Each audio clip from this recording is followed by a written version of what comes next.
Sans Père des cieux, parce que nous sommes heureux ce matin. Nous sommes heureux parce qu'il n'y a plus aucun trouble dans notre cœur. Nous savons que le paradis, c'est pour aujourd'hui. La vie éternelle, c'est pour aujourd'hui. Celui qui a le Fils a la vie. Celui qui croit au Fils a la vie éternelle.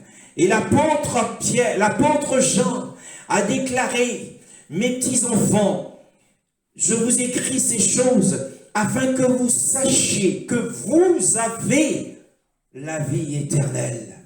Oh, béni sois-tu, Père.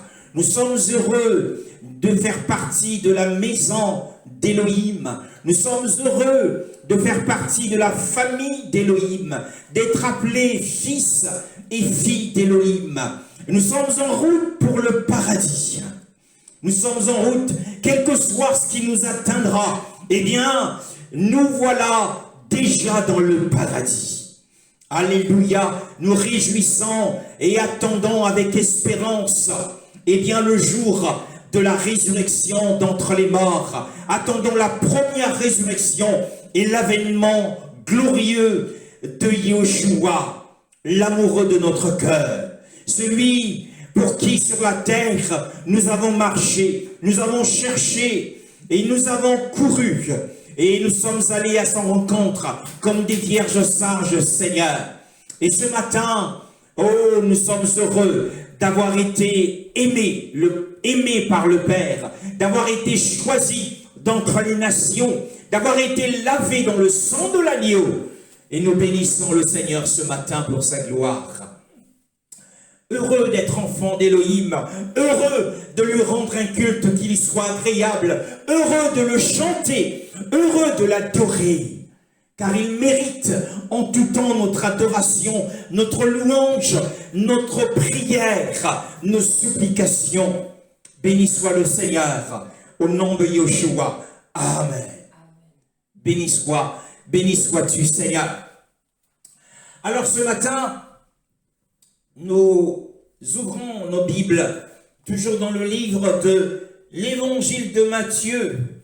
L'Évangile de Matthieu, au chapitre 6. L'Évangile de Matthieu, au chapitre 6. Oui, à partir du verset 25.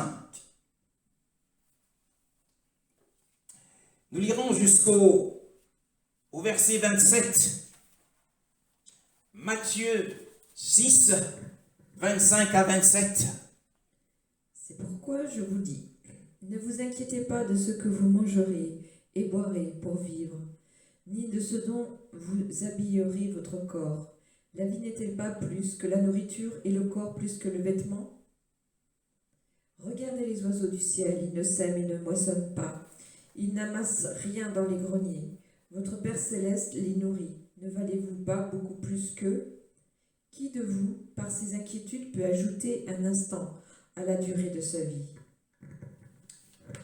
Amen. Cette parole est la parole donnée par Yeshua lui-même. Donc j'ouvre une parenthèse par rapport à l'enseignement précédent sur les deux portes, les deux chemins et les deux destinations. Nous avons essayé de mettre l'accent sur les différentes portes dont parlent les évangiles. L'évangile de Jean nous parle d'une première porte dans Jean chapitre 10. La première porte dont parle Yeshua dans Jean chapitre 10, le verset 1, c'est la porte de l'écriture par laquelle le Fils d'Élohim, le Mashiach lui-même, est entré. Et le portier était Jean-Baptiste.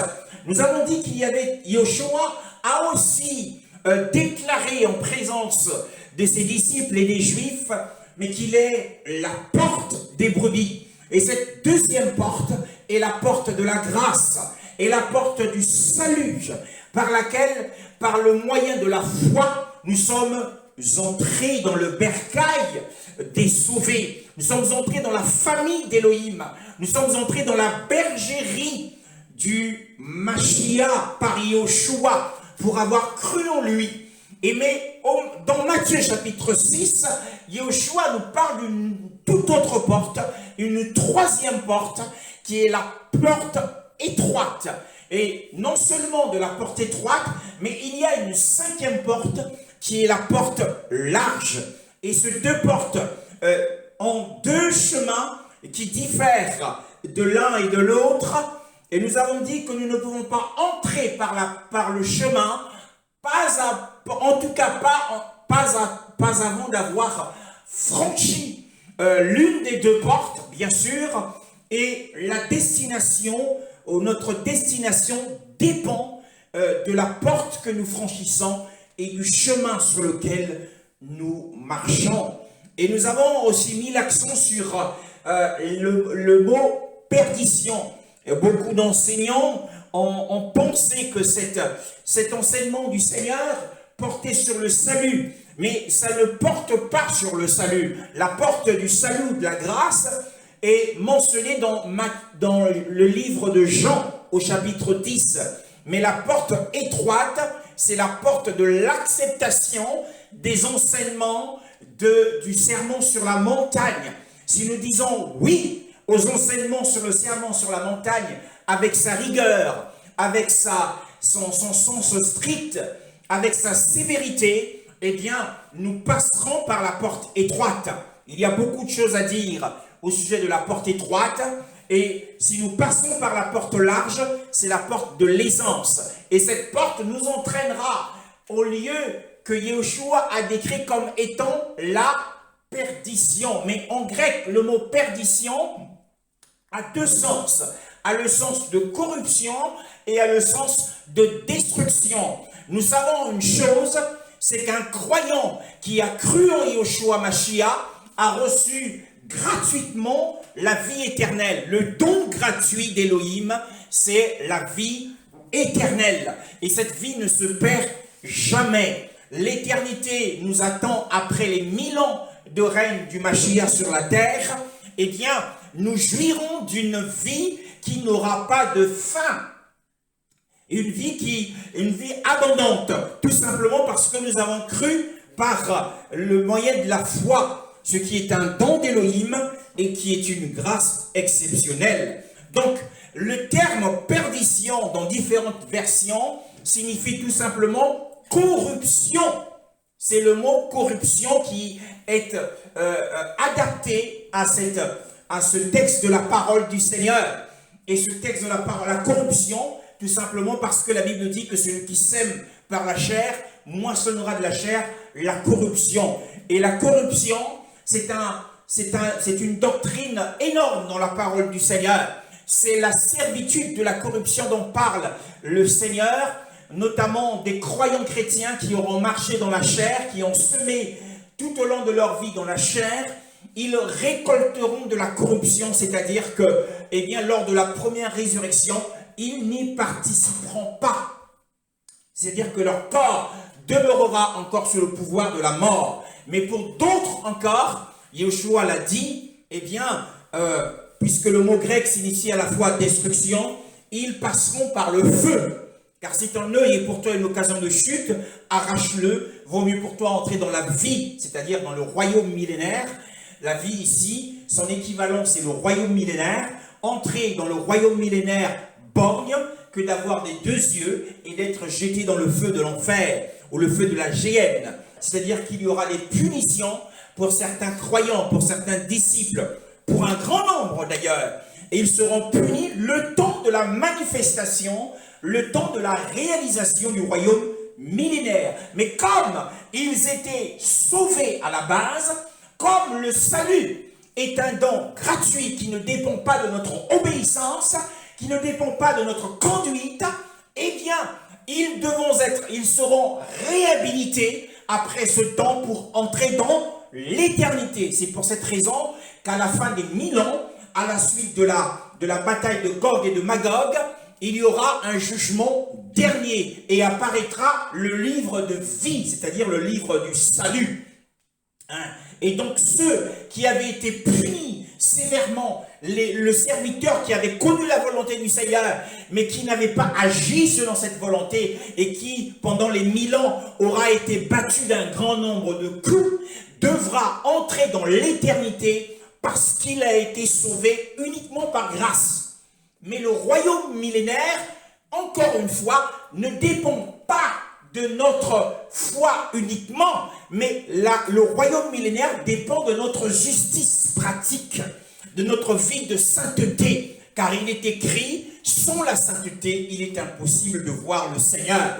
Et le Seigneur, dans sa gloire et dans sa beauté, lorsqu'il viendra régner sur la terre. Voilà, c'est important de remettre les pendules à l'heure, de savoir que la porte large qui mène soi-disant à la perdition, le terme en grec ce n'est pas perdition, mais c'est corruption et destruction. Et nous venons maintenant à notre sujet de ce matin, qui est la sagesse céleste face aux soucis de la vie. Yeshua dit, c'est pourquoi je vous dis, ne vous inquiétez de rien. Ne soyez troublés par rien au monde. Que rien ne vous trouble. Que rien ne vous tourmente. Que rien ne vous angoisse. Que rien ne vous mette dans un état pénible de souffrance et de crainte. Quelquefois, nous sommes saisis par une crainte qui agite notre esprit. Qui agite notre esprit. Tu attends ton fils qui devait rentrer de l'école, mais l'heure passe, il n'est pas rentré, et la crainte te saisit. Il arrive un peu plus tard. Ne vous inquiétez pas. Et dans ma version, elle a été bien traduite. Ne vous inquiétez pas pour votre âme, de ce que vous mangerez et de ce que vous boirez, ni pour votre corps, de quoi vous serez vêtu. L'âme n'est-elle pas plus que la nourriture, et le corps n'est-il pas plus que le vêtement? Ici, le Seigneur, à travers ce passage, il commence par dire « c'est pourquoi ». En réalité, c'est un passage qui est relié au texte d'avant. Le texte d'avant nous parle, Yeshua interdit à ses serviteurs de rechercher les richesses de ce monde. Ne courez pas après les richesses. Ne courez pas après les biens matériels. Mais, arrivé au verset 25, il parle des nécessités de la vie. Il dit à ses disciples, il s'adresse particulièrement aux disciples qui sont matériellement pauvres. Il s'adresse aux disciples qui certes travaillent, mais leurs ressources sont insuffisantes pour supporter les charges de la vie, les charges de la vie quotidienne. Alors nous avons la vie à ses nécessités. Et face aux difficultés de la vie, comment pourrais-je contenir ma faim? Comment pourrais-je m'habiller, me procurer des vêtements avec mon pouvoir si je n'ai pas le pouvoir d'achat? Comment pourrais-je me loger si je n'ai pas suffisamment de ressources pour payer mon loyer? Tu nous interdis, tu nous demandes de renoncer à la course à la richesse. Tu nous demandes de renoncer à rechercher l'or du monde. Mais comment ferais-je pour contenir ma faim? Comment ferais-je face aux nécessités de la vie quotidienne? J'ai une famille, il faut que je sois logé, il faut que j'entretienne ma famille. Comment ferais-je? Yeshua. Alors, face aux nécessités de la vie, Yeshua, ce matin, veut nous prodiguer la sagesse céleste face aux circonstances de la vie, face aux conditions de la vie, face à la situation dans laquelle tu te trouves. Je ne sais pas, est-ce que tu as un emploi, mais cet emploi ne te permet pas de faire face à toutes les charges. Ou sinon, lorsque tu fais face aux charges, il ne te reste plus rien. Alors, c'est pour cette raison que la plupart des croyants chrétiens en Europe, sachant que leur revenu par rapport au taux horaire qu'ils ont est insuffisant, que leurs revenus sont insuffisants face à l'inflation, face aux charges de la vie, alors ils choisissent de travailler soit de nuit, soit le week-end. Ils estiment qu'il faut travailler plus pour gagner plus. Ils doivent gagner plus afin de faire face et voir au-delà de leurs charges. Ils travaillent au-delà de leurs forces. Beaucoup de chrétiens se sentent comme obligés de travailler le samedi et le dimanche, alors que ces heures de travail sont du samedi, les heures de travail du samedi, les heures de travail du dimanche, les heures de travail de nuit sont nécessaires pour servir Elohim. Le désir du cœur d'Elohim, c'est que nous puissions consacrer les heures de nuit, les heures du week-end, à le servir, à méditer sa parole, à prier et à se rassembler entre frères pour le culte. Mais au lieu de cela, beaucoup de chrétiens sont indisponibles pour le service d'Elohim à cause des nécessités de la vie. Et ils ont choisi, parfois ils disent qu'ils n'ont pas le choix. Leur employeur les a planifiés pour le week-end. Et qu'ils ne peuvent pas dire non. Ils ne peuvent pas dire non à leur employeur. Qu'est-ce qu'il faut faire? David, l'homme selon le cœur d'Elohim, dans le psaume 119, le verset 48, nous allons le lire. Cet homme qui était roi d'Israël, qui avait plus de responsabilités en tant que roi, et qui devait à longueur de temps servir Israël. Le psaume 119, le verset 148. Le psaume 119, le verset 148. Avant la fin de la nuit, j'ouvre les yeux pour méditer ta parole. 147 et 148. Je devance l'aurore pour implorer ton aide, j'espère en tes promesses. Avant la fin de la nuit, j'ouvre les yeux pour méditer ta parole. Avant que le soleil ne se lève, David se levait pour méditer. Il dévançait l'aurore. Il dévançait le lever du soleil.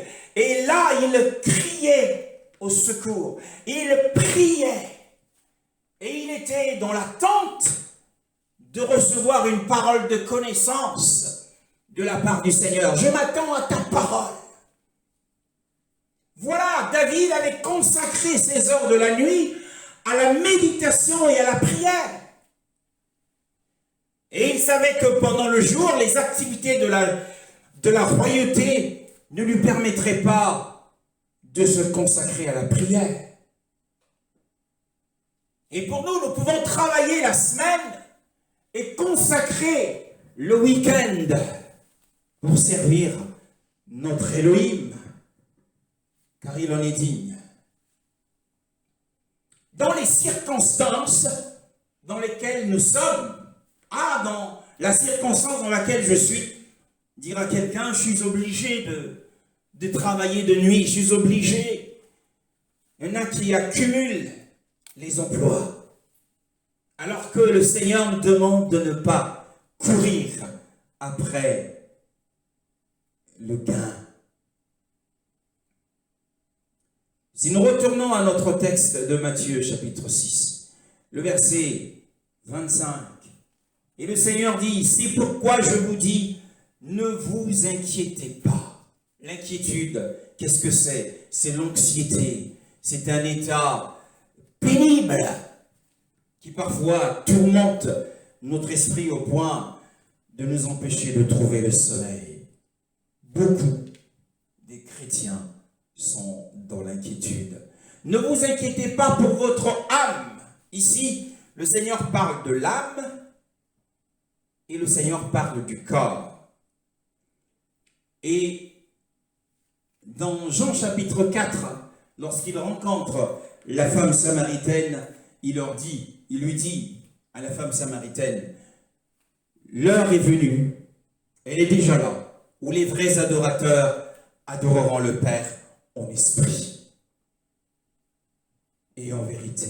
Ce sont là les adorateurs que le Père recherche. Ici, il parle de l'âme et du corps, et dans l'évangile de Jean, il parle de l'esprit.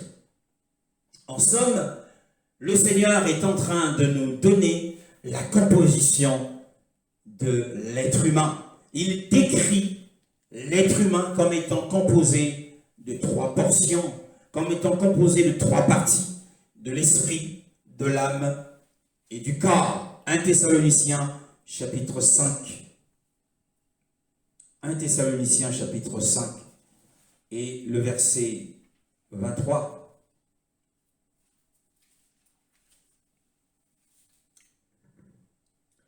Que le Dieu de la paix vous conduise lui-même à une sainteté totale et que tout votre être, l'esprit, l'âme et le corps, soit conservé irréprochable lors du retour de notre Seigneur Jésus-Christ. Soit conservé irréprochable, lavé dans le sang, et l'âme transformée, renouvelée par l'esprit.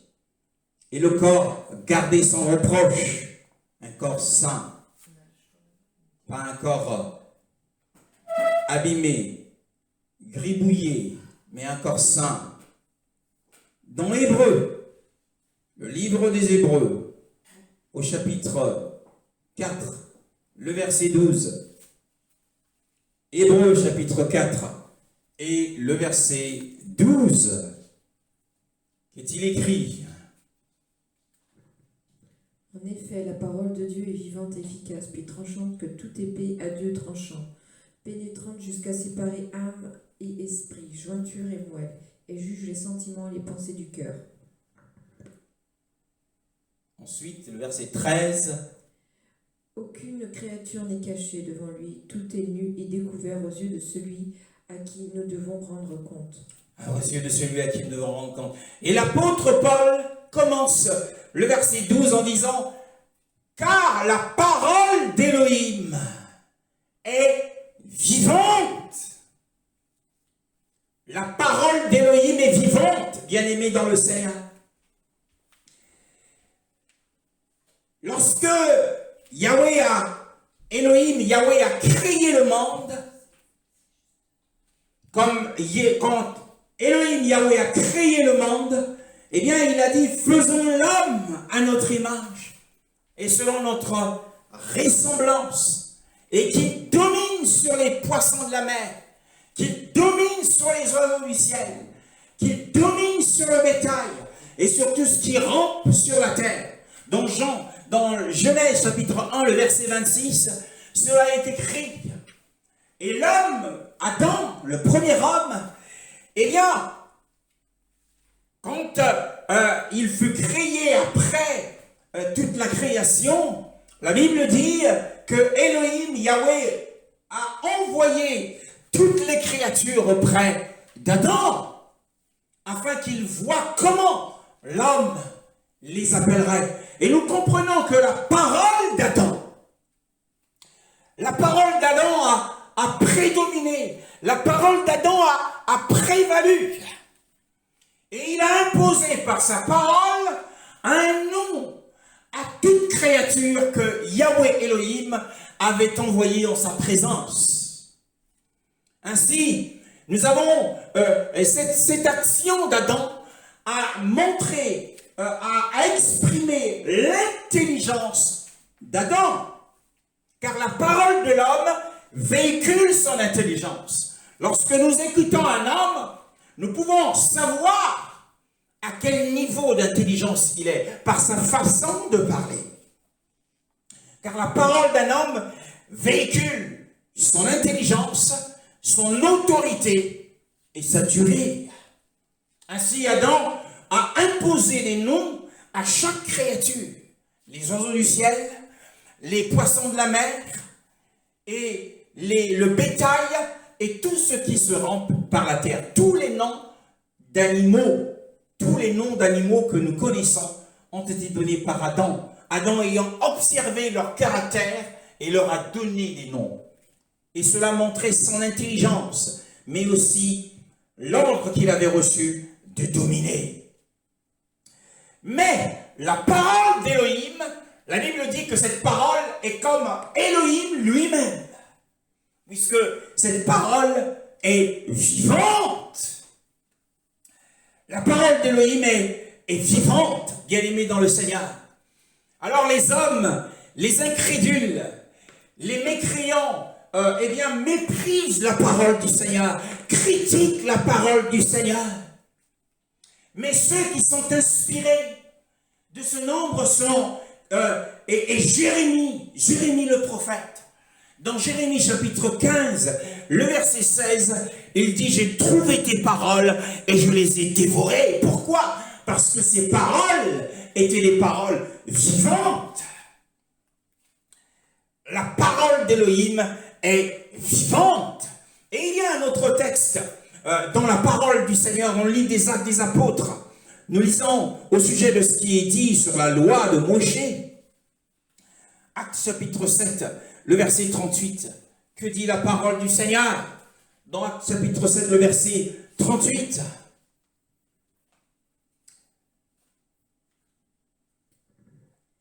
C'est lui qui, lors de l'assemblée au désert, était avec l'ange, qui lui parlait sur le mont Sinaï, et avec nos ancêtres. Il a reçu des oracles de vie pour nous les transmettre. Il a reçu des oracles de vie. Il a reçu des oracles vivants, des paroles de vie pour nous les donner. La parole d'Élohim, c'est la parole de vie. Waouh!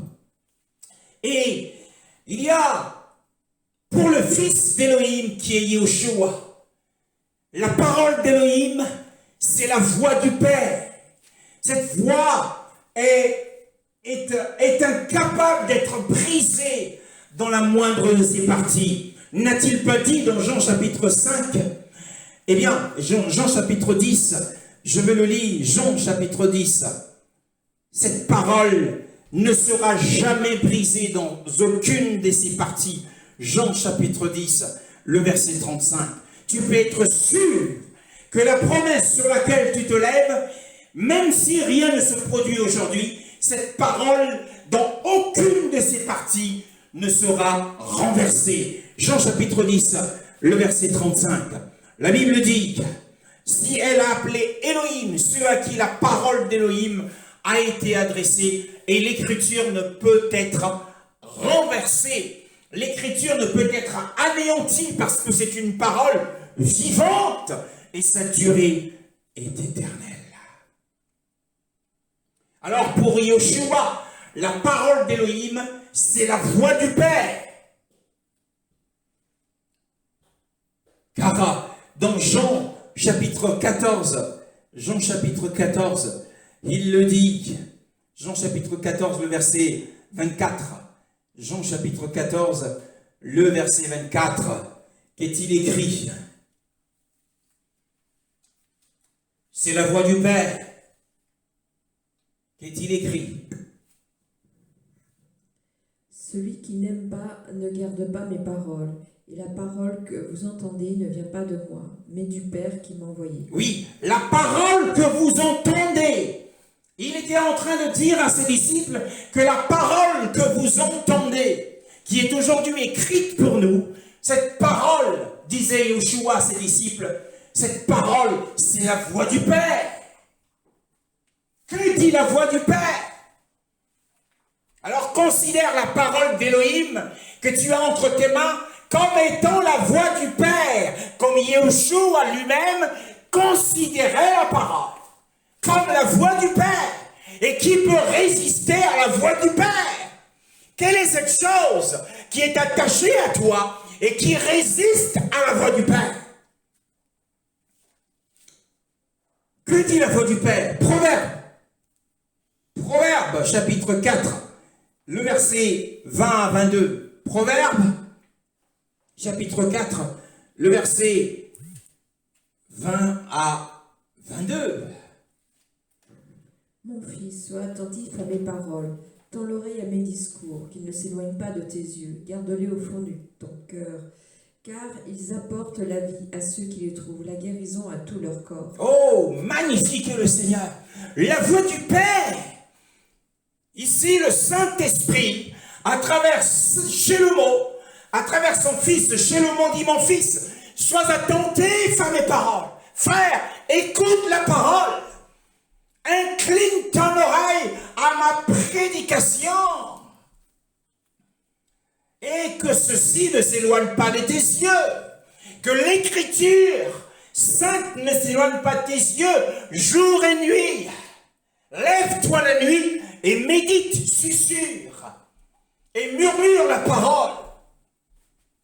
Qu'elle ne s'éloigne pas de tes yeux.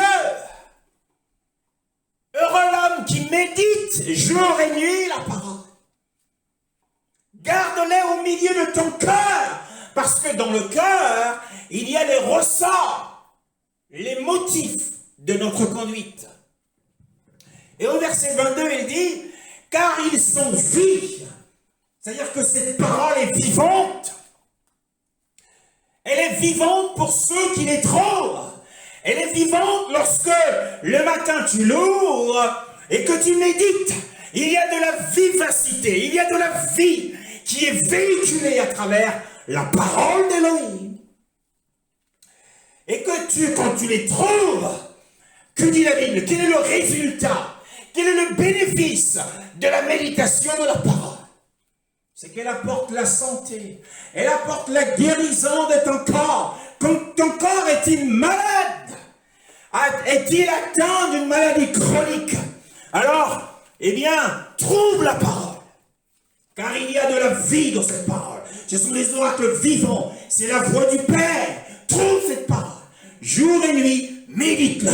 Eh bien, la vie qui se trouve dans cette parole va entrer encore et encore en toi et va détruire toutes les cellules malades.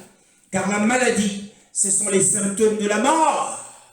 Et là où il y a la mort, lorsqu'apparaît la vie d'Élohim, eh bien la vie détruit la mort. Et détruira cette maladie qui est en toi. Car la parole d'Élohim, c'est la voix du Père.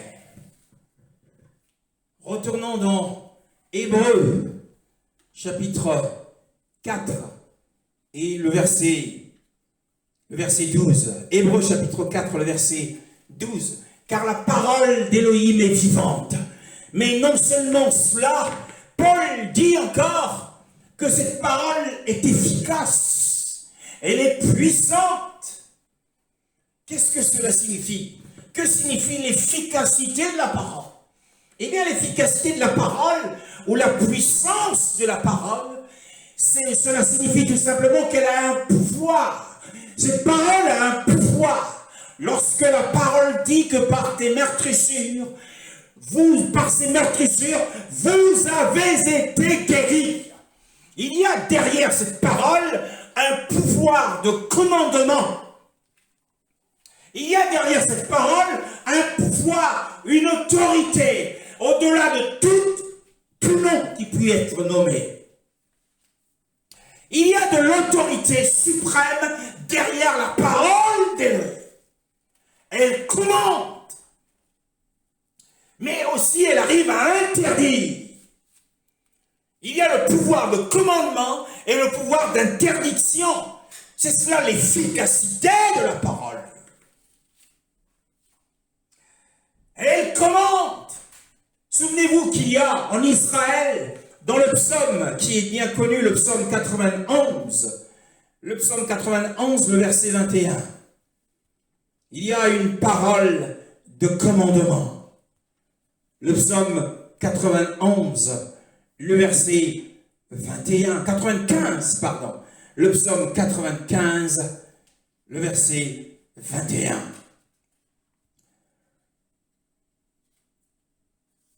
Oh. Magnifique est le Seigneur. Le verset 11, pardon, il n'y a pas de verset 21. Le verset 11, 10 à 11. Pendant 40 ans, j'ai eu cette génération en dégoût, et j'ai dit, c'est un peuple dont le cœur s'égare, ils ne connaissent pas mes voies. Aussi, j'ai juré dans ma colère, ils n'entreront pas dans mon repos. Oui, ça c'est le commandement d'interdiction. C'est l'efficacité de la parole. Et il y a eu cette génération debout durant 40 ans. Il s'agit d'Israël. Mais cette parole est toujours en vigueur aujourd'hui. C'est un peuple dont le cœur qui s'égare. Il y a aussi parmi le peuple d'Élohim aujourd'hui, de l'Église, beaucoup se sont égarés dans les doctrines. Ils se sont égarés dans le courant de ce monde. Beaucoup de serviteurs, parce qu'ils s'y mettent dans la gloire, alors ils se sont égarés. Ils ont usurpé la gloire d'Élohim. Et ils ont commencé à maltraiter le peuple du Seigneur, en leur imposant des dîmes, en leur imposant, en faisant des appels de fonds, jusqu'à 300 000 francs CFA, jusqu'à 1 000 euros. Faisons des appels de fonds, et le culte ne continue pas si personne ne se lève. Nous avons besoin de 10 personnes qui vont donner 300 000. Et le prédicateur insiste, il met la pression, et les gens se lèvent et ils signent des engagements.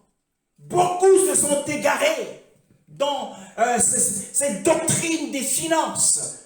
Et certains vont jusqu'à mettre à genoux le peuple parce qu'apparemment la dîme n'a pas été versée dans l'église.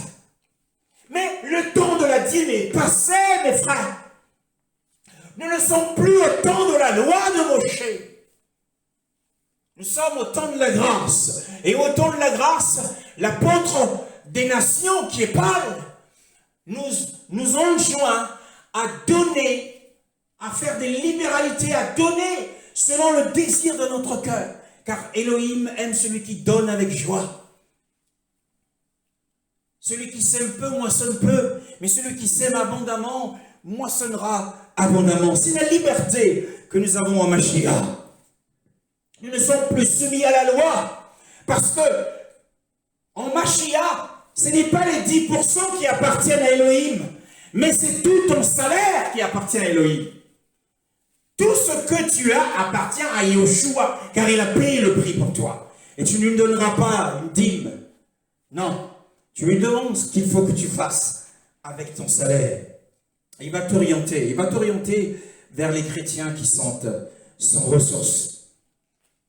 Attention, attention à l'évangile que nous prêchons. Alors c'est pourquoi j'ai juré dans ma colère, ils n'entreront pas dans mon repos.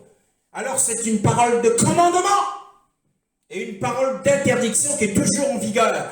Car le jour vient, lorsque le royaume millénaire sera installé et que Yahushua viendra sur la terre. Et avant cela, bien sûr, il y aura le jugement des croyants. Et certains à Yahushua leur dira, entre dans la joie de ton maître, bon et fidèle serviteur. Mais à un autre, il dira, éloigne-toi de moi, et va dans le feu. Pourquoi? Eh bien parce que cette parole a le pouvoir d'admettre certains dans le royaume millénaire et d'autres à leur interdire l'accès. Tout le monde n'entrera pas dans le royaume de 1000 ans, seulement les saints vainqueurs. Alors, nous retournons, c'est l'efficacité de la parole. Alors elle commande à la maladie. Cette parole commande à la maladie. Et Yoshua a donné une parole au centenier. Dis une parole et mon serviteur sera guéri. Et la foi de cet homme avait prévalu dans cette situation. Va, ton fils se porte bien. Le va était un va de commandement qui a relevé ce serviteur. Yoshua, voyant le fils de la fille de Naïm, de la femme de Naïm, aller mettre son fils en terre, Yoshua dit à celui qui était mort, jeune homme, je te le dis, lève-toi. C'est une parole de commandement. Béni soit le Seigneur. Et sur les eaux, lorsque Pierre, pour mettre à l'épreuve, le Seigneur lui dit, si c'est toi, Seigneur, si c'est toi, Yoshua, ordonne-moi de venir à toi. Pierre était dans la barque, et Yoshua était sur les eaux. Et Yoshua lui dit, viens. C'était une parole d'autorité. Alors, Pierre, il est sorti de la barque, et il a commencé à marcher sur les eaux. Il y a une autorité incommensurable, une autorité irrésistible dans la parole d'Élohim. Elle peut t'admettre dans la gloire millénaire et elle peut t'exclure de la gloire selon ta conduite sur la terre. Retournons à notre texte d'Hébreux. Avant de retourner au texte à l'étude, Hébreux chapitre 4, le verset 12. Nous sommes en train de décortiquer ce passage. Hébreux chapitre 4, le verset 12. La Bible dit que la parole d'Élohim est vivante, mais qu'elle est aussi efficace. Mais que dit-elle encore? Mais qu'elle est plus tranchante, qu'elle est plus pénétrante qu'une épée à 2 tranchants. Qu'est-ce que cela signifie? À quoi l'apôtre Paul, inspiré par le Saint-Esprit, fait-il allusion? Oh, la parole d'Élohim est pénétrante. Elle est incisive, plus incisive qu'une épée. Nous savons que l'épée d'un homme, fait par les hommes, est à double tranchant. Alors, cette occurrence de la parole, ce passage de la parole, fait référence à quelque chose que nous retrouvons dans Josué, à une scène que nous retrouvons dans Josué, au chapitre 5 et le verset 13 à 15. C'est à cela que le Saint-Esprit a conduit Paul à donner l'image d'une épée plus que tranchante, à double tranchant. Josué chapitre 5, le verset 13 à 15. Comme Josué était près de Jéricho, il leva les yeux et regarda. Voici qu'un homme se tenait debout devant lui, son épée dégainée dans la main. Josué alla vers lui et lui dit, « Es-tu pour nous ou pour nos ennemis ?» Il répondit, « Non, je suis le chef de l'armée de l'Éternel, j'arrive maintenant. » Josué tomba le visage contre terre, adora et dit, « Que dit mon Seigneur à notre serviteur ?» Le chef de l'armée de l'Éternel dit à Josué, « Enlève tes sandales de tes pieds, car l'endroit où tu te tiens est saint. » Josué se conforma à cet ordre. Josué se conforma à cet ordre. Vous remarquerez que lorsque cet ange de l'armée, le chef de l'armée, le capitaine de l'armée de Yahweh est arrivé, que Josué, ou Yoshua dans la version hébreu, je préfère dire Josué pour le différencier de notre sauveur, a appris cela, il l'adora, il se prosterna et l'adora. Si c'était un simple ange, eh bien l'ange allait l'interdire de l'adorer, allait l'empêcher de se prosterner. Mais il ne le fait pas. Ce n'est autre que Yoshua, le fils d'Élohim, ici, qui est le chef de l'armée, et qui a dégainé une épée à double tranchant. Il a tiré l'épée à sa main, à la main, et il s'est tenu debout devant lui. C'est à cela que l'apôtre Paul faisait référence à l'ange du Seigneur. l'ange ou le capitaine de l'armée de Yahweh.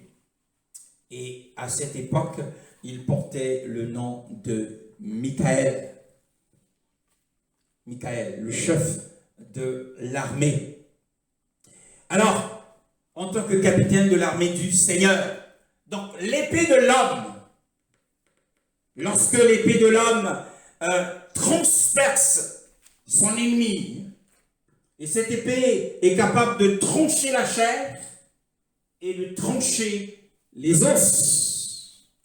Et pendant que la chair est tranchée par l'épée de l'homme, alors il s'échappe de la chair de l'homme le sang vital.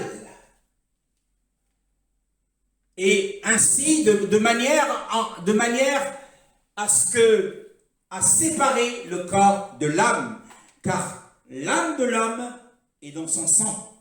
Lorsque le sang vital se vide du corps, s'échappe du corps, eh bien, c'est l'âme qui est en train de partir. L'apôtre Paul est en train de nous dire que, eh bien, l'épée de l'homme est capable de séparer le corps de l'âme. C'est ce que Paul est en train de dire dans le livre des Hébreux.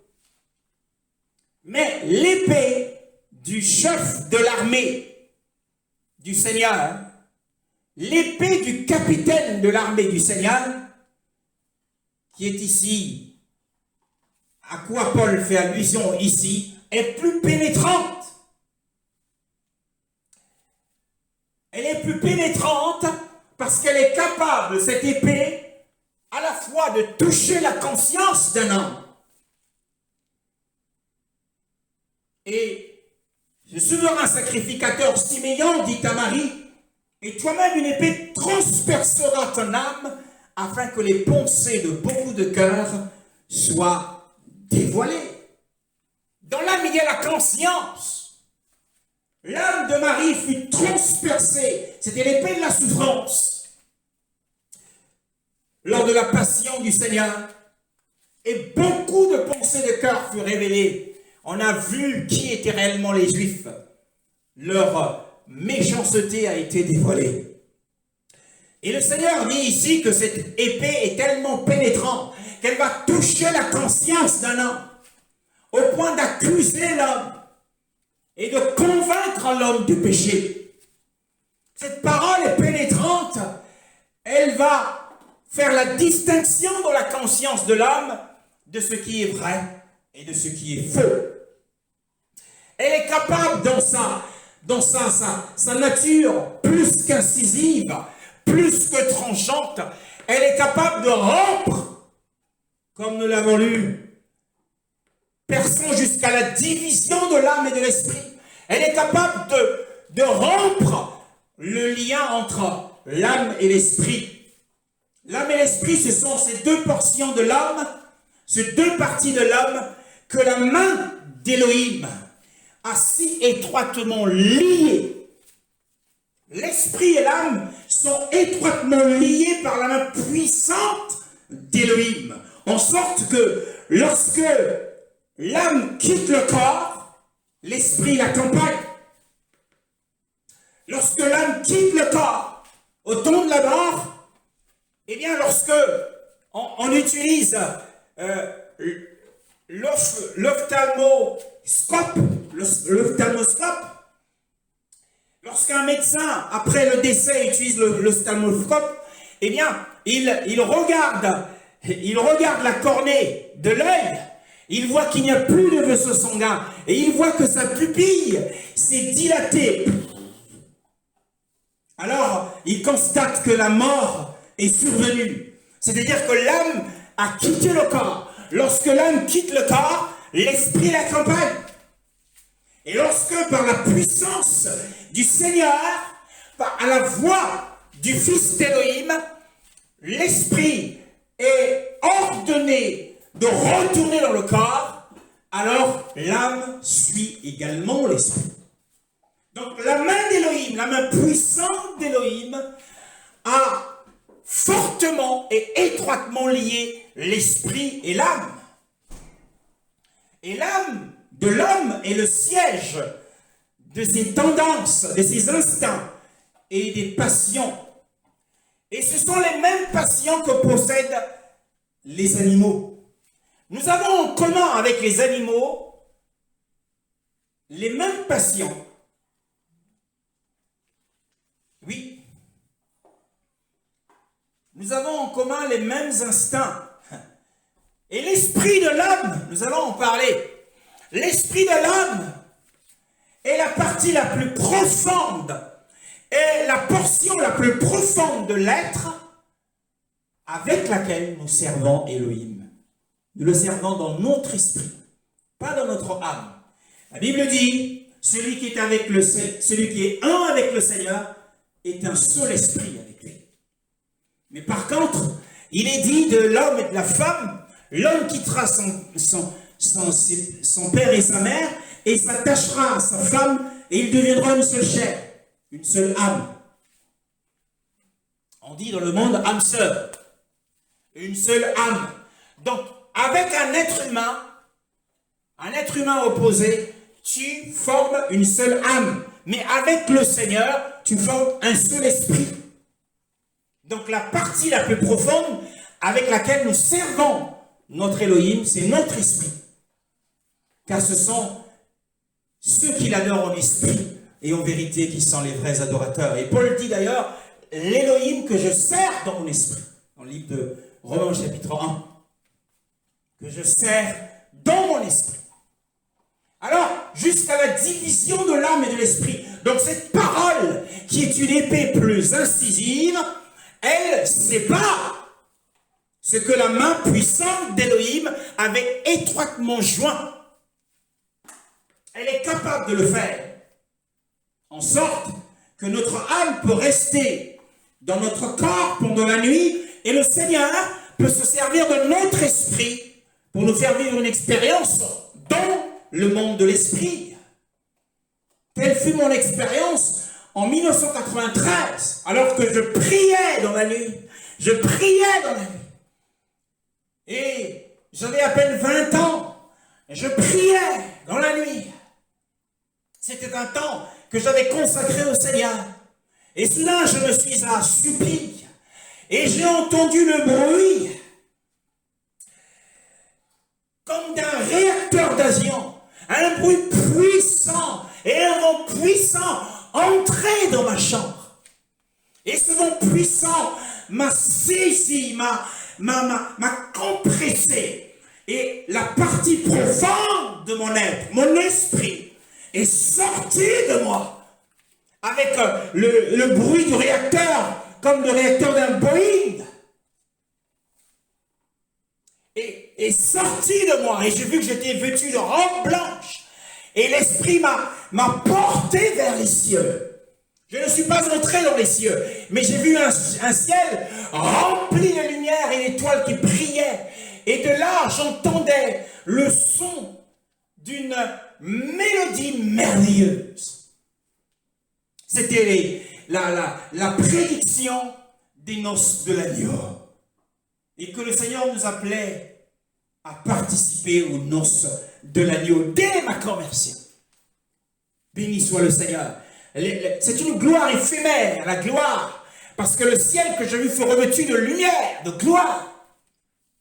Pendant les noces de l'agneau, ça serait une gloire éphémère avant la grande tribulation, avant le règne du Mashiach sur la terre. Seuls les vainqueurs, l'un sera pris et l'autre laissé. Celui qui sera pris sur la terre, celui-là participera aux noces. Nous l'avons déjà dit. Nous en avons parlé longuement. Retournons à notre texte. Cette parole a le pouvoir de diviser l'esprit et l'âme, nous l'avons dit. Et pendant que mon esprit était devant les cieux, mon âme était encore sur le corps. Donnons la vie à mon corps. Si quelqu'un avait fait éruption dans ma chambre, il aurait senti que je respirais encore. Donc la parole d'Elohim est capable de diviser l'esprit de l'âme. Béni soit le Seigneur. Et ensuite, que signifie cette division? Eh bien, l'Écriture fait la distinction entre ce qui est de la chair et ce qui est de l'esprit. Ce qui est de l'âme, c'est ce qui est de la chair. Et ce qui est de l'esprit, c'est ce qui relève du spirituel. Donc la division ici parle de la distinction également, que la parole nous donne d'avoir du discernement de ce qui est de la chair dans le service du Seigneur et dans notre marche, et de ce qui est de l'esprit.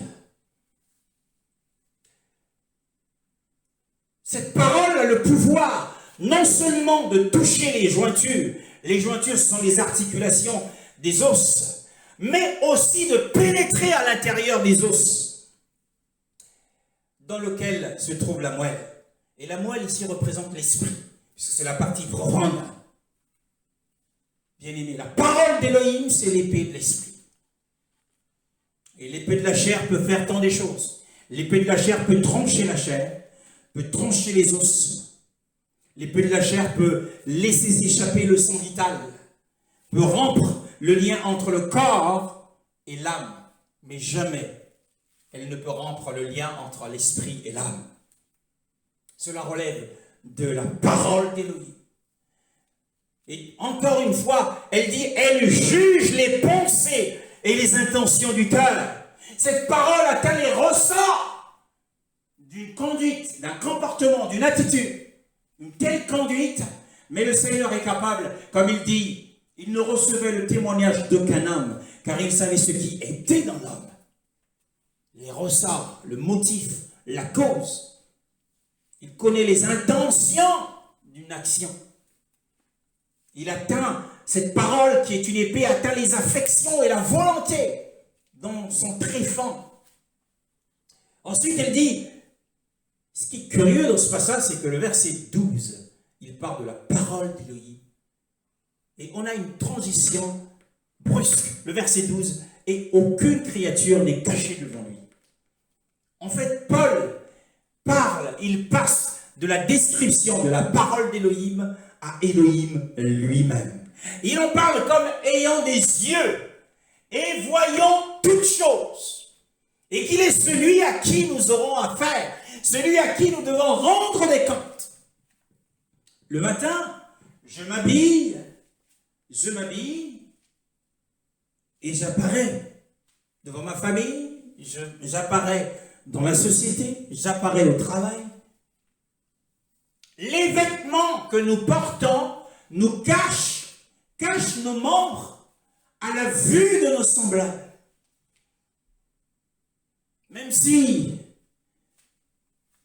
certaines personnes en Europe, partout dans le monde, se comportent différemment, mais les vêtements cachent nos membres de nos semblables. Mais pour Élohim, il n'y a pas de vêtements. Pour Élohim, nous sommes tous nus. Devant lui, nous sommes tous nus. Nos vêtements ne lui cachent rien. Aucune créature n'est cachée devant lui. Aucune créature. Waouh! Tu t'interroges sur un tel, mais le Seigneur voit un tel, même dans sa chambre à coucher, dans sa salle de bain, le Seigneur voit. Aucune créature n'est cachée devant lui, quoi que tu fasses dans le secret. Les ténèbres nous cachent de l'homme. Tu peux te cacher de l'homme dans les ténèbres. Dans la nuit, tu peux éteindre la lumière et te cacher quelque part. Mais tu es où, Daniel? Tu es où?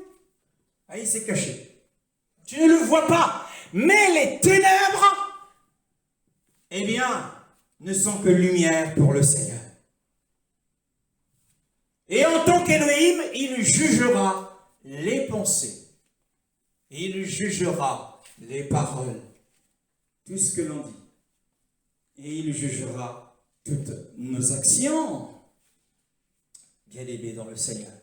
Et nous retournons. Nous avons vu que la parole est puissante. Nous retournons dans l'évangile de Matthieu. Et tout cela, c'est pour dissiper les inquiétudes. Nous avons parlé de l'âme, puisque Yeshua dans Matthieu parle de l'âme et du corps. Et c'est pourquoi nous avons tenu à parler du pouvoir de la parole sur l'âme. Matthieu chapitre 6, c'est le verset 25. Le Seigneur dit, ne vous inquiétez pas pour votre âme, de ce que vous mangerez et de ce que vous boirez. Par l'âme, l'Écriture entend, nous l'avons dit, cette portion de l'âme que les animaux ont en commun avec nous, dans laquelle habitent les passions.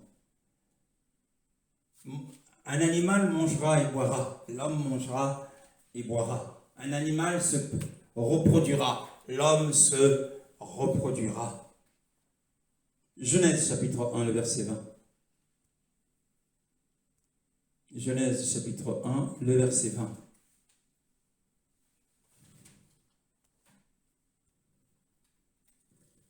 Yeshua parlait de l'âme, alors nous entrons dans les profondeurs au sujet de l'âme. Dieu dit que l'eau pullule d'animaux vivants et que les oiseaux volent dans le ciel au-dessus de la terre. Alors c'est intéressant. Dans ta version, il est dit d'animaux vivants. Dans ma version, il est dit, Elohim avait dit, les eaux grouilleront des choses grouillantes d'âmes vivantes, et que les oiseaux volent sur la terre et sur les faces du firmament des cieux. Le verset 21, Elohim créa des grands monstres marins et toutes les âmes vivantes qui se meuvent dans les eaux. Dans les eaux se mirent à grouiller, selon leur espèce, et tout oiseau ayant des ailes selon son espèce. Elohim vit que cela était bon. Donc, les animaux ont des âmes. Voilà ce que nous avons en commun avec les animaux. Cette portion de l'homme. Le verset 30 aussi dans ma version, il est dit, pour tout vivant de la terre, pour tout oiseau des cieux, pour tout ce qui rampe sur la terre, ayant en soi une âme vivante. Pour tout vivant de la terre, pour tout oiseau des cieux. Un oiseau a une âme vivante. Toute herbe verte sur la terre, il en fut ainsi. Voyez-vous au verset 30. Donc, l'âme est le siège des passions animales et le trait d'union entre le corps et l'esprit. Genèse, on parle ici de l'âme des animaux. Dans Genèse chapitre 34, Genèse chapitre 34, la Bible dit au verset 3, Genèse chapitre 34, verset 3. Il s'attacha à Dina, la fille de Jacob. Il aima cette jeune fille et parla à son cœur. Oui, il s'attacha dans ta version. Il aima la jeune fille et parla au cœur de la jeune fille. Mais dans ma version, il est dit son âme s'attacha à Dina. Son âme s'était attachée à Dina. Voyez-vous, l'âme de l'homme. Genèse, donc l'âme est particulièrement évoquée à propos, dans la Bible, à propos des questions de nourriture et de boisson, dans la version de Darby, dans Lévitique, au chapitre 7 et le verset 20. Lévitique chapitre 7, le verset 20.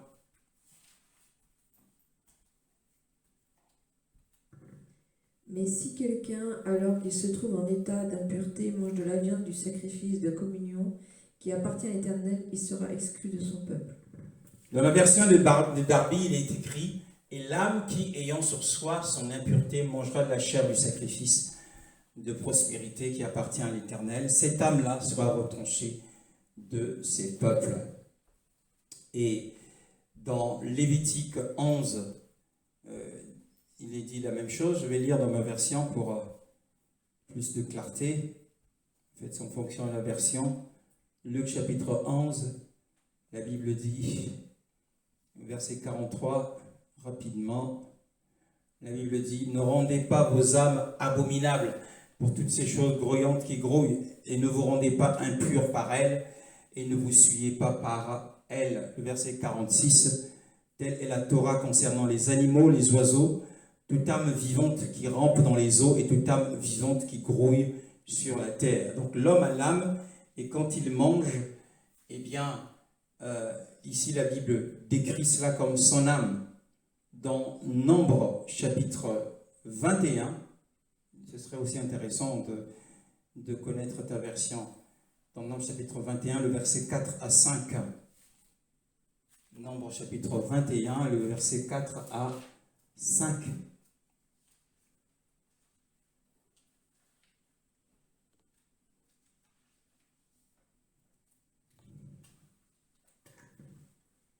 Ils partirent du mont Hor par le chemin de la mer des roseaux pour contourner le pays d'Édom. Le peuple s'impatienta en route. Le peuple ici, l'âme du peuple s'impatienta en route. Le peuple parla contre Élohim et contre Moshé. Pourquoi nous avez-vous fait monter hors d'Égypte pour nous faire mourir dans le désert? Car il n'y a pas de pain ni d'eau et notre âme a pris en aversion. Dans ta version, il est dit quoi? Le dernier verset 5. Il n'y a ni pain ni eau et nous sommes dégoûtés de cette misérable nourriture. Car il n'y a pas de pain ni d'eau et notre âme a pris en aversion ce pain méprisable. Donc, selon la parole du Seigneur, il est particulièrement évoqué les questions de nourriture et de boisson en relation avec l'âme. Donc, en réalité, si nous retournons à notre texte de Matthieu 6, l'âme est le principe qui donne la vie au corps. Lorsque l'esprit, dès que l'âme et l'esprit de l'homme quittent le corps, eh bien, l'esprit et l'âme qui sont étroitement liés, la mort a lieu. Lorsque l'esprit et l'âme quittent le corps, la mort a lieu. Et le Seigneur, ici dans Matthieu chapitre 6, le verset 25, il dit: c'est pourquoi ne vous inquiétez pas pour votre âme. Donc, il nous demande de ne pas nous soucier des choses qui englobent le cadre matériel comme la nourriture et la boisson. La nourriture, tu vas l'avoir par le travail, donc tu te soucies. Tu as des soucis d'emploi, tu as des soucis financiers, il y a des soucis de logement. Tout le cadre matériel qui produit des soucis de la vie. Tu as des soucis de santé pour ton corps. Et le Seigneur ici te dit, l'âme, la question qu'il dit ici, l'âme n'est-elle pas plus que le cadre matériel? N'est-elle pas plus que la nourriture? Beaucoup accordent beaucoup d'importance. Il y a la majorité des hommes qui accordent beaucoup d'importance à la nourriture. Ils sont capables de cacher de la nourriture quand quelqu'un arrive chez eux. Ils ne veulent pas partager leur pain. Ils sont tremblants quand il s'agit de la nourriture. Mais le Seigneur dit que l'âme est plus précieuse. L'âme qu'il a créée, qu'il a placée en toi et qu'il a étroitement liée à ton esprit, sont plus précieux que tout ce qui est matériel. Et le corps, même si ton corps est malade, sache que c'est lui qui l'a façonné. Alors il est plus que le vêtement. Donc nous sommes dans un argument du plus au moins. Donc si le Seigneur peut faire plus, il peut produire, il crée l'âme, créant l'homme à notre image et à notre ressemblance. Il crée l'homme à son image, il a créé ton âme, ton esprit et ton âme, qui sont étroitement liés.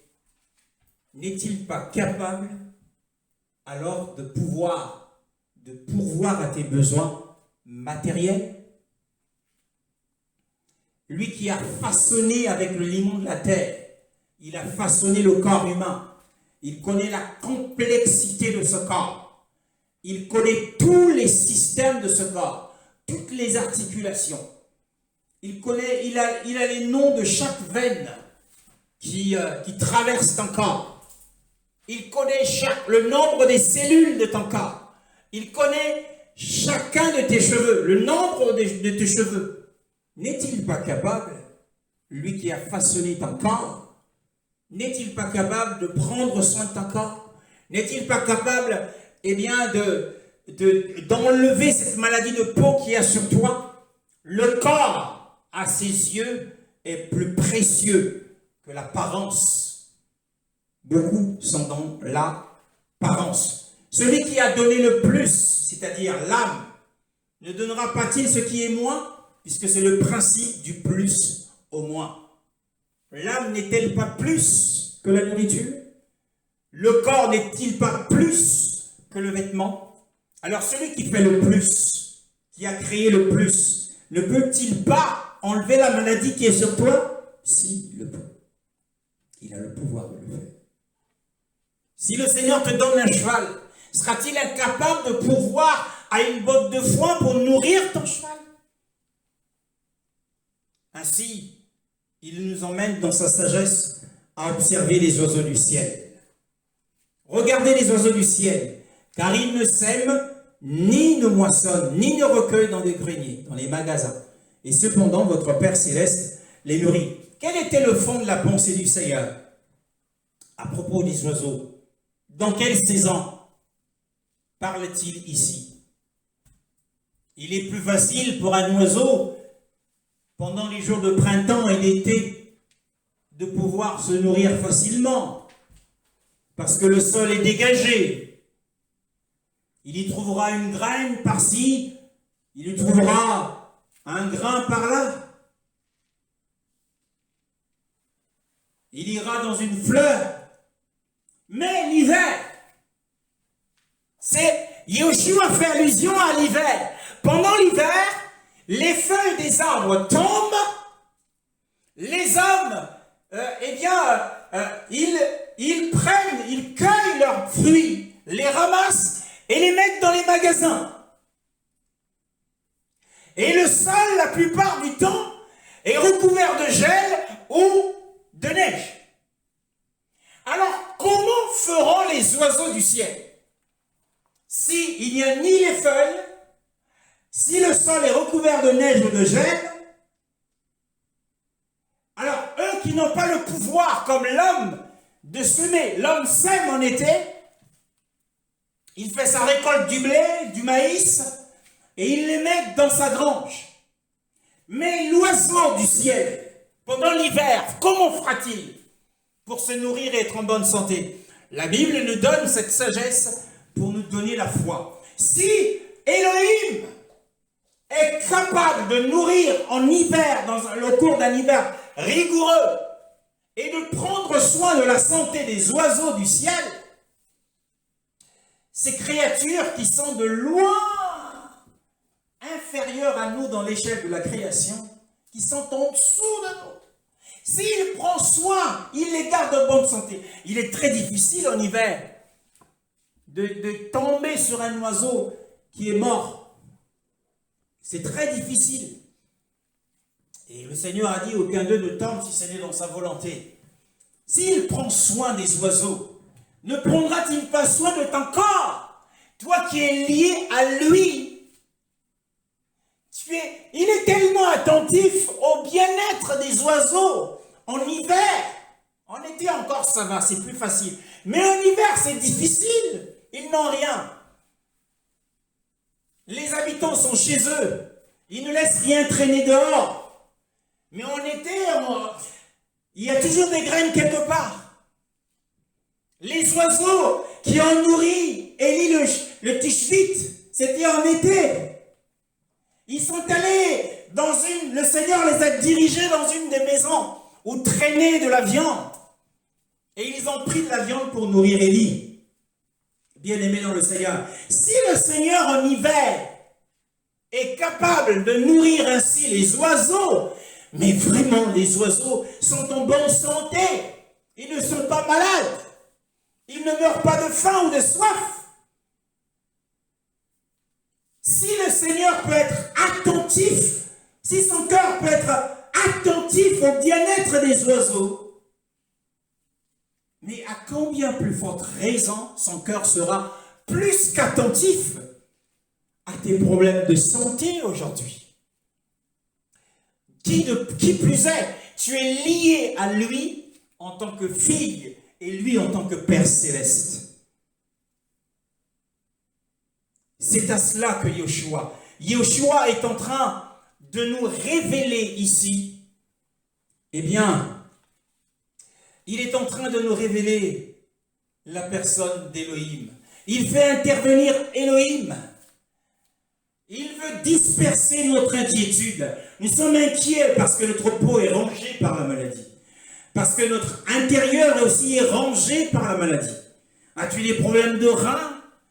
As-tu beaucoup de maladies dites chroniques? Mais sache que le cœur tendre du Père est très attentif à ce que tu vis. Parce que chaque jour, jour après jour, il nourrit ces créatures si inférieures à nous. Alors, chaque jour, il veut te prodiguer ses soins. Et c'est pour cette raison que l'Esprit nous a conduits à parler de la puissance de la parole. Alors, s'il prodigue ses soins à des créatures de loin en dessous de nous, son cœur sera beaucoup plus attentif à nos nécessités. La santé est une nécessité de la vie. Ne vous inquiétez pas pour votre santé, pour votre corps. Ne vous inquiétez pas. Alors, c'est ça que Yoshua veut nous dire ce matin. Ce passage a souvent été pris comme pour dire que les chrétiens ne doivent pas travailler. Non, mes frères, les chrétiens doivent travailler. Yoshua lui-même était charpentier avant de servir son père pendant 3 ans et demi. Et Paul aussi nous recommande de travailler. Paul lui-même était un faiseur de tentes. Dans 1 Thessaloniciens, chapitre 4, je vais le lire. C'est important. Quand j'étais étudiant, à l'époque, quand j'ai rencontré le Seigneur, j'étais très jeune. Je ne voulais plus continuer les études et ne plus travailler, mais servir le Seigneur. Non, la Bible dit dans 1 Thessaloniciens chapitre 5, le verset 11, « Et à vous efforcer sérieusement de rester tranquille, de vous occuper de vos propres affaires et de travailler de vos propres mains, ainsi que nous vous l'avons ordonné. » Dans 2 Thessaloniciens chapitre 3, le verset 7, la Bible dit « Car vous savez vous-même comment il faut nous imiter, parce que nous n'avons pas mené une vie désordonnée parmi vous, et que nous n'avons mangé gratuitement le pain de personne. Voilà. Mais dans le labeur, le travail, et dans le travail dur et difficile, nous avons travaillé nuit et jour pour n'être à la charge d'aucun de vous, pour le travailler dur. » Le verset 12. « Mais nous ordonnons à ceux qui sont tels, et nous les exhortons par notre Seigneur Yeshua Mashiach, à manger leur propre pain en travaillant avec tranquillité. » Si tu es en capacité de travailler, alors cherche du travail. Cherche du travail. Ne mange pas, toi qui es en capacité de travailler, ne mange pas le pain. La Bible dit ici de ne pas manger gratuitement le pain de qui que ce soit. Nous ordonnons à ceux qui sont tels, nous les exhortons par notre Seigneur, Yeshua Mashiach, à manger leur propre pain en travaillant avec tranquillité. Et Paul dit au verset 8 que nous n'avons mangé gratuitement le pain de personne. Il ne voulait pas dépendre des gens. Ça, c'est Paul. Il nous donne ici un exemple. Il demande de l'imiter. Pas seulement lui, mais aussi l'apôtre Timothée et d'autres apôtres qui étaient avec lui. Et il travaillait à côté du ministère. C'est important. Le verset 27 de Matthieu. Le verset 27. La Bible dit quoi? Au verset 27. Nous avons Matthieu chapitre 6, pardon.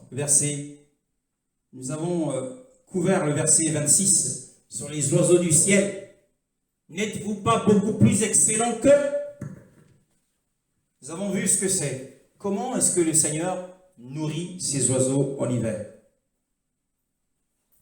En été, c'est beaucoup plus facile. Mais en hiver, cela relève du miracle du Seigneur. Et le miracle est pour toi ce matin aussi. Donc tu as droit au miracle de guérison de la part de ton Père Céleste. S'il n'exclut pas d'accomplir le miracle pour les oiseaux du ciel, eh bien pour toi, c'est possible. Le verset 27 Car qui de vous, par ses inquiétudes, par ses soucis, par son anxiété, par son état déprimant, pénible, peut ajouter une coudée à sa stature? C'est le troisième argument contre l'oppression des inquiétudes. Nous sommes parfois opprimés par des inquiétudes à cause de ce qui se passe dans notre corps, à cause du travail, à cause du logement, du cadre matériel. C'est ce que le Seigneur est en train de dire ici. Les problèmes de santé. Beaucoup de chrétiens ont des problèmes de santé.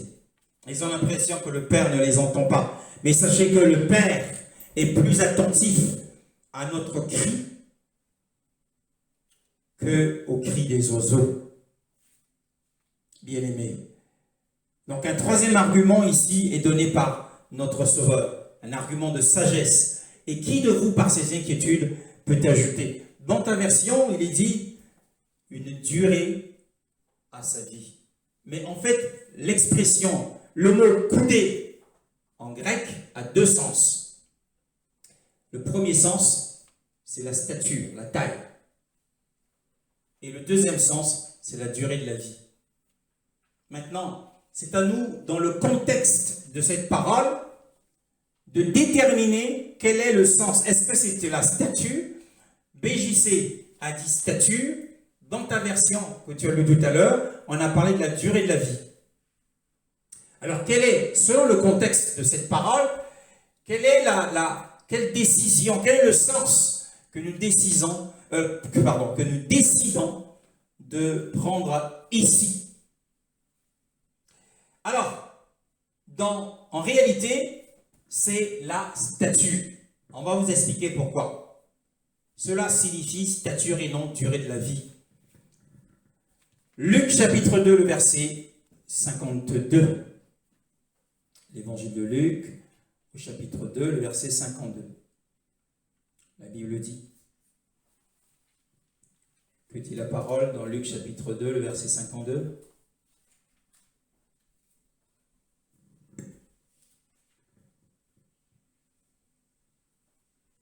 Jésus grandissait en sagesse, en taille et en grâce devant Dieu et devant les hommes. Voilà, il grandissait en sagesse, en taille et en grâce auprès d'Élohim et auprès des hommes. Éphésiens chapitre 4. Éphésiens au chapitre 4, le verset 13. Éphésiens chapitre 4, le verset 13. Jusqu'à ce que nous parvenions tous à l'unité de la foi et de la connaissance du Fils de Dieu, à la maturité de l'adulte, à la mesure de la stature parfaite de Christ. À la mesure de la stature parfaite de Christ, ou du Mashiach. Et en fait, la hauteur de la stature a toujours été un objet de désir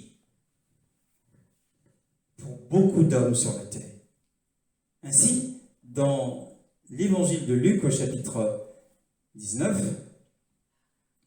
l'évangile de Luc au chapitre 19, le verset 3 nous parle d'un récit d'un homme, du verset 1 au verset 3 jusqu'au verset 4, un homme qui était animé de ce désir. La hauteur, la taille, la hauteur de la stature de notre corps et de son corps était l'objet le plus désiré de sa vie. Luc chapitre 19, le verset 1 à 4. Jésus était entré dans Jéricho et traversait la ville. Or, un homme riche appelé Zachée, chef des collecteurs d'impôts, cherchait à voir qui était Jésus, mais il n'y parvenait pas à cause de la foule, car il était de petite taille. Il courut en avant et monta sur un sycomore pour voir Jésus, parce qu'il devait passer par là. Peut-être que Zachée, ou Zachaï, dans ma version en hébreu, était l'homme, l'être humain adulte, le plus petit du monde à l'époque. La Bible dit qu'il était de petite taille. Alors Yeshua était souvent accompagné d'une grande foule. Il était tellement de petite taille, mais la Bible ne décrit pas les dimensions de sa taille, et qu'il était tellement obligé, s'est senti obligé de monter sur un arbre pour pouvoir voir Yahushua. Alors nous disons que la hauteur de la taille, la hauteur de la stature, la hauteur de la taille du corps d'un homme a souvent été l'objet de beaucoup de désirs.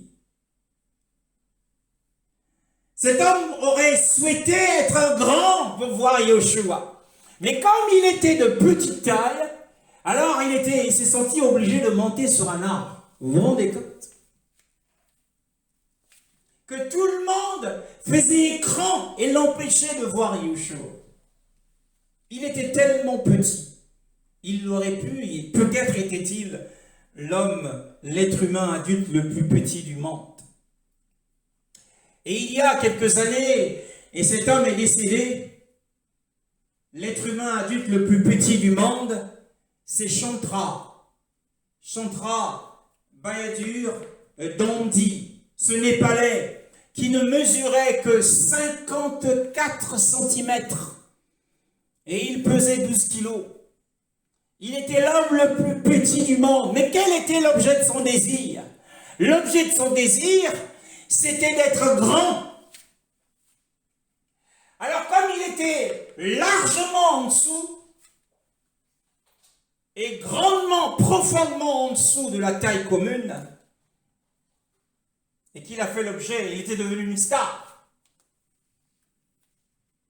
Il y a une autre, cette fois-ci, après son décès, il y a une dizaine d'années, il y a une Indienne du nom de Joyce Ange, qui elle mesure 67 cm, c'est une femme adulte, qui ne mesure même pas 1 mètre. Voyez-vous, la hauteur de la taille est souvent l'objet du désir pour beaucoup. Et dans la Bible, dans l'Écriture, la stature humaine est tout souvent mesurée en coudées. C'est pour cette raison que nous disons dans le texte du Seigneur, il parle plutôt de la stature que de la durée de la vie. Dans 1 Samuel chapitre 18, 1 Samuel chapitre 18, le verset 4, on nous décrit 1 Samuel, plutôt au chapitre 17,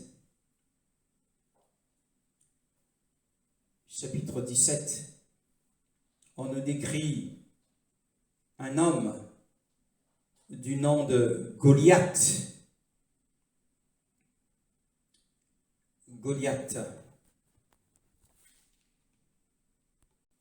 Oui, 17,4 au lieu de 18,4. Un homme sortit alors du camp des Philistins et s'avança entre les deux armées. Il s'appelait Goliath, venait de Gath et mesurait environ 3 mètres. Il avait sur la tête un casque en bronze et il portait une cuirasse à écailles en bronze qui pesait près de 60 kilos. Oui, donc dans ma version, il est dit un homme, un champion sorti du camp des Philistins, il se nommait Goliath, il était de Gad et sa hauteur était de 6 coudées et un épan. Voilà, donc dans la Bible, la stature était mesurée en coudées. Et dans le texte de sagesse du Seigneur, eh bien, la stature est particulièrement liée à la nourriture et à la boisson. Matthieu chapitre 6, le verset 27. Car qui de vous, par ses inquiétudes, peut ajouter une coudée à sa stature? Les inquiétudes ici étaient liées au cadre matériel, à la nourriture, nous avons dit qu'il vient du travail, à la boisson, et à la santé du corps. Donc, qui de vous, et nous avons donc dit que selon le contexte, ici, ce n'est pas la durée de la vie, mais c'est la stature du corps. Parce que la stature du corps est liée à la nourriture que nous mangeons, est aussi liée aux vêtements. Parce que la stature dépend principalement de la nourriture. Et c'est elle, cette stature, qui fixe les limites des vêtements que nous portons.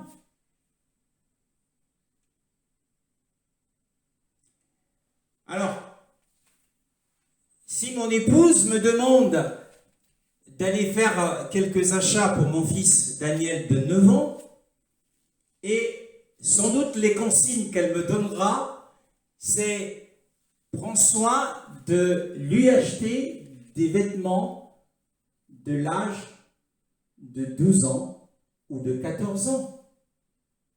Ne lui prends pas des vêtements de l'âge de 9 ans. Pourquoi? Eh bien parce que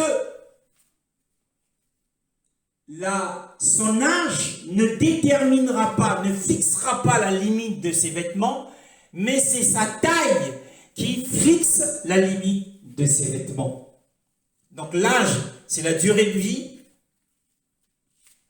et la taille est liée à ce que l'on mange. On dit d'une personne qui n'est pas assez grande qu'elle n'a pas mangé assez de soupe.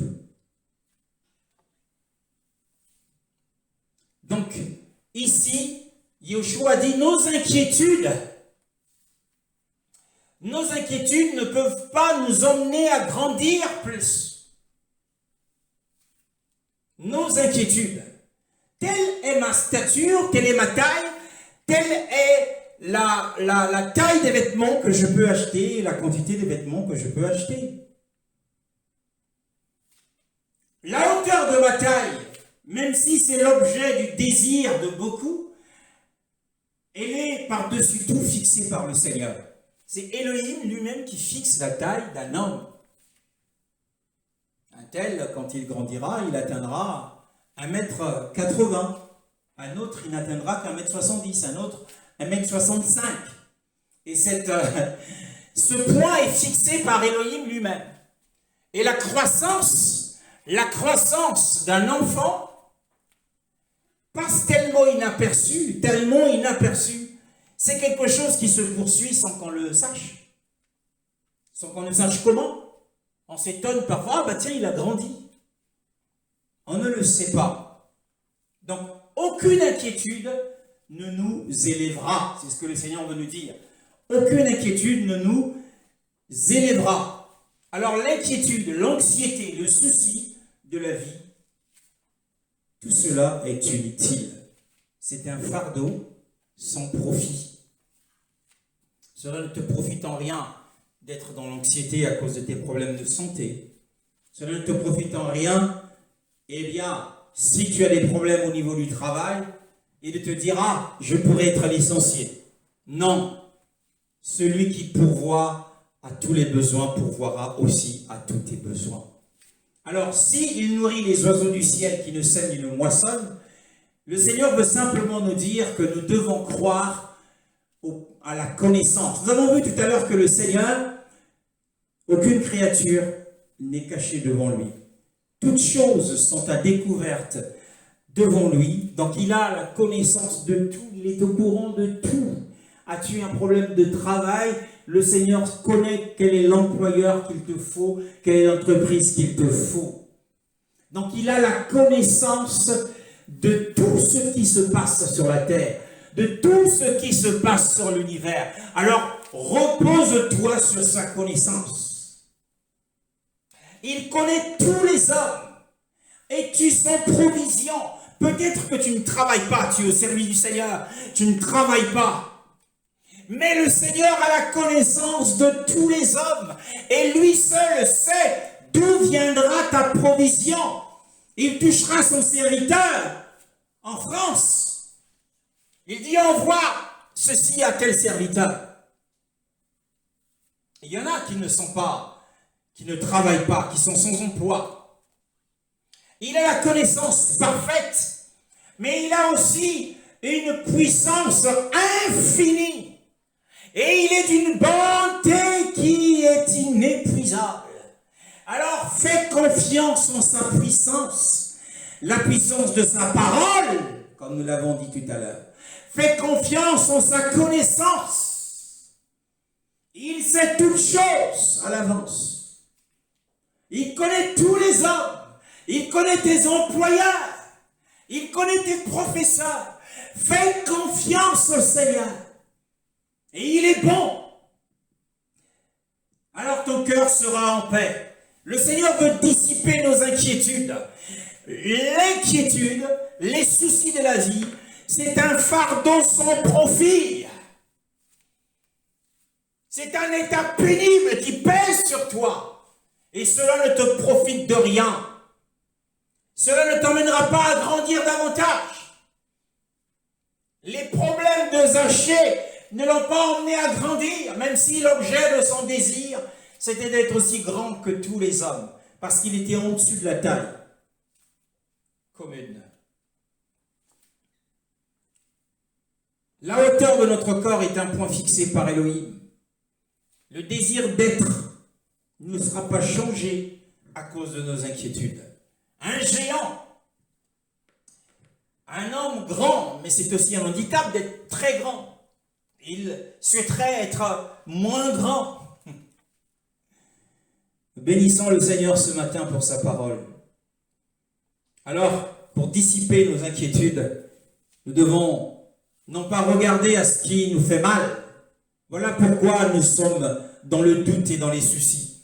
Parce que nous regardons à ce qui nous fait mal, nous regardons aux symptômes, et nous regardons à ce que nos yeux voient. Mais le Seigneur veut que nous puissions regarder aux choses invisibles.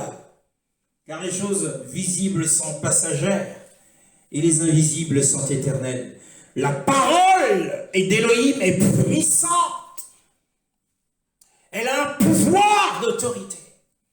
Alors je méditerai cette parole, afin que jour après jour, la vie qui est en elle entre moi, et je déclarerai cette parole. Je ferai comme Jérémie, je trouverai tes paroles, et je les ai dévorées. Alors je ferai confiance au Père Céleste, qui miraculeusement nourrit les oiseaux du ciel en hiver.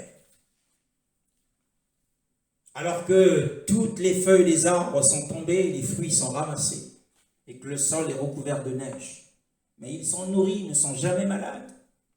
Bénissons Adonai ce matin pour sa parole. Amen.